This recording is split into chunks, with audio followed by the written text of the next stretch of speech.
Today we are going to learn how to relay our wigs at home as well as do some baby hairs. Welcome back to my channel, and if you're new here, welcome. If you want to learn how to do your hair at home, stay tuned. You want to start off with your braids back. I braided my own hair so it's a little bit bulky, but we are relaying this balding wig. As you can see, the lace is a little bit bald, and I'm going to teach you guys how to fix that. You're going to start with some sea breeze, clean your forehead, make sure that is dry. You want to make sure your forehead is clean. I'm going in with the skin protectant from Touched by Misty, as well as her lace glue. So whichever glue you're going to use, I suggest if they have a skin protectant or like a system that you use it, because it just works better together. I am pushing all my baby hairs, forehead hairs back. I don't shave my forehead hairs or my sideburns. I just pretty much part it and do what I do with that. Now, because my hair was bulky, I did do 2 wig caps. You don't have to do this if your hair is flat, but when you're by yourself, girls, it's a bit harder to braid your hair. So I put the second wig cap on. Now I am doing the ball cap method, where I'm cutting out my ears. You want to use an HD wig cap. Now I'm going in with the Touched by Misty Lace Glue Extreme, and I am lining my hairline. Take your time with this. Really make sure that it's very thin. Use the nozzle kind of to like push it in, because then you're gonna go in with your comb and make sure that it is laying flat. The most important part is not to put too much glue, and work in small sections and make sure that it's flat. I always see girls put like gunky amounts of glue, and that's why it's just not working. You want to work in small, thin layers in sections, babe. Very much so, because you want the glue to dry clear. If the glue don't dry clear, you probably use way too much. Now I'm gonna go with my Pump It Up spray. You can use Got2b, you can use Even, but this is what I actually had on hand. And I'm going to spray the cap into my braid so that it sticks to the braids as well as my forehead. Make sure that it's dry. Dry it down with a blow dryer. Take your time. Keep touching it until it feels dry. And I'm going to go in with my Ruby Kisses foundation. You can use whatever makeup you want to use, but make sure you put some makeup on the cap to look like skin. It don't got to be perfect. It's not supposed to be perfect, but this is an important step. Whatever skin tone you are, get something that matches and put it on the wig cap. Now you're going to take your eyebrow tiny scissors. You can use regular scissors, but eyebrow scissors is what I prefer. You're going to cut down the middle of the wig cap, and you're going to pick up the wig cap wherever the glue on your skin meet is where you're going to cut. I know it looks kind of crazy and it looks a little bit scary, but the closer you get to your skin, the better. Okay, that's why you want to use like tiny scissors. I feel like they just get the most neat. Better than like kitchen scissors or hair scissors. These are the best. But you want to cut as close to your skin as possible, and go back in and clean up anything that you can. You really don't want no excess cap ruining your install, so get as close to your skin as possible. It's scary, but you get it once you get the hang of it. Now go in and clean up. With the excess part in the back, you're going to tie it in a knot like so, and cut off any extra piece in the back. Now clean off your hairline again one more time. This is the wig. You're going to put it on your head and pull it up and adjust it so that it fits correctly in the back. So whatever straps, whatever combs, but you're going to pull it all the way up. You're going to pull it past the wig cap, okay? Past the wig cap, and make sure that your ears and everything is all sitting correctly.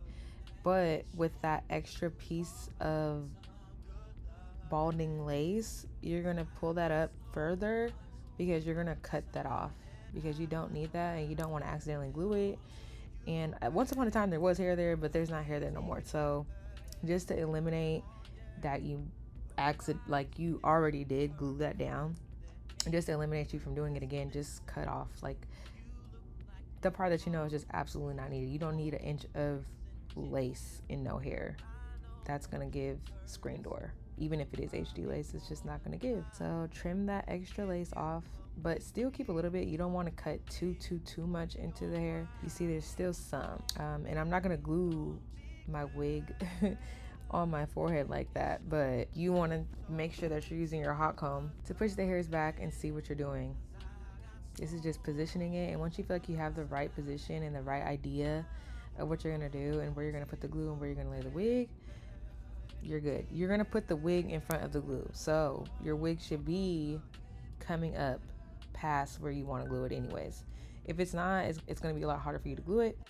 Now, first layer, we are going in with tiny itty bitty dots because that is the easiest way to melt the wig cap into your forehead.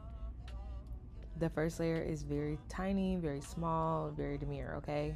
You guys don't need to put a bunch of gunk of glue in the very beginning. You see how I'm just melting it away and it's just becoming one and it's becoming flush with my skin? That's what you guys need to think about. Do not put a bunch of glue, please, because it just gets harder and harder and harder for you guys to fix. But yeah, your first layer is pretty demure, pretty mindful, okay? What you do on one side, you do to the other side. So you'll see me using the same itty bitty dots to melt the wig cap in. You just do one side and then one side. That is the easiest way to go about this. Now, second layer, you can be a little bit more, just a little bit more generous. Now you're gonna put it more so on the wig cap and a little bit in front of it. Also, depending on how much forehead room you have, you can put more glue. With my eyebrow and my forehead being a little bit close right there, I'm not gonna sit there and put a bunch of glue because then I won't have no room for no baby hair. I can put a little bit more in the center of my forehead because I have a little bit more forehead space. If you have a lot more forehead space all around, you can put more glue. If you have less forehead space, less glue, because that's just, I'm sorry, that's just how it goes. But third layer, definitely can put more glue, but a lot of the glue, you're going to concentrate it on the wig cap because you want to make sure you're putting it on your skin and the wig cap. Like I said, if you had more room on your forehead, you can put more on your forehead, but definitely make sure you're putting it on both the wig cap and the skin. Make sure as you're gluing these layers that before you put the layer down, the freaking glue is clear. If the glue is white, do not put more freaking glue on top of that. That means you probably put too much if it's taking way too long to dry down and you're not doing the thin layers that I'm telling you to do. Because by the time I get done with the side, I'm able to switch to the other side and put another layer down because it just glues by the time I'm done with the other side. If it's not doing that, you put way too much glue. Less is more. You can always add more glue. You can always do more layers, but as soon as you start putting on way too much, it'll start to look funny. This is like my fourth, I think, or fifth layer, and I think I did 5 layers because it's summertime. And yeah, we need that. So yeah, it's summertime. This is my 5th layer. And as you can see, the glue is already piling up, but I need a hold. So I did 5 layers. You're going to let that dry. Make sure that it is getting very dry. Make sure that it's getting very clear. As you can see, it's gotten clear now. We are going to lay the lace into the glue. But be careful and make sure that you're not laying hair into the glue. Make sure all the hair is pushed back. There's no hair underneath the lace trying to sneak up on you and get in the glue. And put the freaking wig above the glue. Do not put the wig where the glue is at. Do not try to meet the glue at where it's supposed to be. Just make sure that you're putting the lace above the glue. It will save you. You can always go back in and add a little bit of glue on top. But if you put that lace behind the glue or on top of the glue and it's just not enough, it's just not going to give. It's going to be very bad. The glue will lift. It's just a lot. Put the lace above the glue and push it in. Then go with your hot comb, push it in, melt it in, hot comb it in, and then we are going to put our band on and let it cook. As you can see, my lace is above the glue. That's what it should look like. Put your band on, let it sit for about as long as you can let it sit. Y'all, I don't know what happened to my camera and why it became yellow, but while it was cooking, I did my makeup and got dressed. So now I'm taking it off, and here we are, lace all melted down. You're going to take your scissors or a razor and cut that excess lace off. You can glue it down, but like I said, there's really no reason if there's no hair on there. It's going to give screen door. It's going to lift faster because the hair is not keeping it down. It's just not going to give. Do not glue your lace down with a bunch of lace and no hair. It's just not, you need some, but not a lot. Okay, as you can see, I am deciding to do baby hairs. I love me some baby hairs with some curly hair, so I'm pulling out my baby hair as well as cutting lace. I think I was just in a rush, so that's why I started trying to do 2 steps at once. Still gonna hot comb my baby hair down. I don't know, sometimes I just start doing 2 steps at one time because I don't know. But finish cutting off your lace, finish cutting off the excess lace. Like I said, if you wanted to glue some of it down, you could, but I just didn't really feel like it was necessary for this wig particularly. Like, I just was like, I'll just do some more baby hairs, which I did. So I cut off more of the lace, all of the excess lace, and now it's time to part out my baby hairs. This part is very important. You must pluck because we cut off the pre-plucked part of the frontal that most wigs send you. And so once you cut that part off, it sheds the quickest because they put such little hair there. So once you cut that part off, you get into the more dense part of the wig, and that is exactly where you have to really get into plucking. Get you a good pair of tweezers for this part because you're going to be plucking, babe. Plucking is very important, but once you get it, you got it. You part your baby hairs in like a C shape, and even pluck your baby hairs because nobody's baby hairs is super duper thick. It's just not going to give natural. It's just not going to give cutesy. It can throw off the whole wig. And so there's like a few key steps, but baby hairs being big and bulky and thick baby hairs definitely don't give like scalpiana or natural. So yeah, keep plucking. It gives wiggy, and nobody wants that. We don't want Party City wig, you know? That's not what we're going for. Braid it out your way. Now you're going to put your hair up and use some Got2b, some spritz, even spray, hairspray, whatever to double melt that you like to use. I like spritz, or I like even, or I like hairspray. Mostly hairspray though. And you're going to relay and double melt. Relay that band and double melt. You can cut your baby hairs out your way because they don't need to be that long.